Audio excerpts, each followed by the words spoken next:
Several Republican presidential candidates are pretty mad, and they're not going to take it anymore. Ben Carson's campaign manager says the candidates might boycott coming debates if they do not get the changes they want. But not every candidate is all in on the new demands. Chief Political Correspondent Carl Cameron tells us what's on their agenda. A 2.5-page draft letter of questions from the GOP presidential campaigns directly to the debate broadcasters makes clear the candidates no longer want to negotiate through the Republican National Committee, which wasn't even invited to a private meeting of the campaigns last night. Instead, they tapped GOP super lawyer Ben Ginsberg as their negotiator. The candidates do want to negotiate for themselves. I think they are appreciative of the role of the RNC and the setting of the schedule. But at the end of the day, it's the candidates who walk up on the stage, and so they want the information. 30 days before each debate, the candidates want specific questions answered about format and logistics. The draft raises concerns about biographies and graphics, how time will be managed fairly, and more, so that each candidate can decide to take part or not. The Trump camp says it will not work off the draft letter and will negotiate on its own. After the 2012 debates, Republican National Committee Chairman Reince Priebus announced that for the first time ever, the RNC this time would exert control over debates. Now he's under fire for the results. A 3-hour debate by CNN and what the candidates called biased questions from CNBC.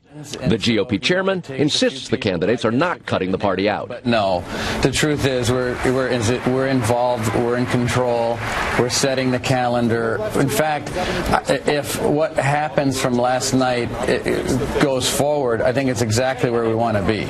Priebus has tapped a new player in hopes of staying in control of debates. RNC Chief Operating Officer Sean Cairncross has been temporarily retasked to working with campaigns on debates. It's unclear how interested they are. Some candidates downplay the debate over debates altogether. Stop complaining. Do me a favor, set up a stage, put podiums up there, and let's just go. We've had no trouble negotiating with the networks, and my policy remains what it's always been. I'll debate anyone, anytime, anywhere. In New Hampshire, where the first primary is in 15 weeks, Donald Trump leads Ben Carson in the latest poll. And Marco Rubio, John Kasich, and Ted Cruz are surging on his heels.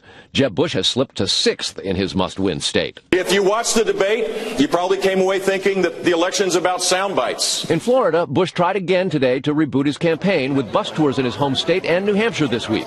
A slap at his rivals and a promise to battle all the way to next July's nominating convention if necessary. When the dust clears and the delegates are counted, we're going to win this campaign. Bush backers were disappointed by his last debate performance. The next debate's in Milwaukee next week, hosted by Fox Business.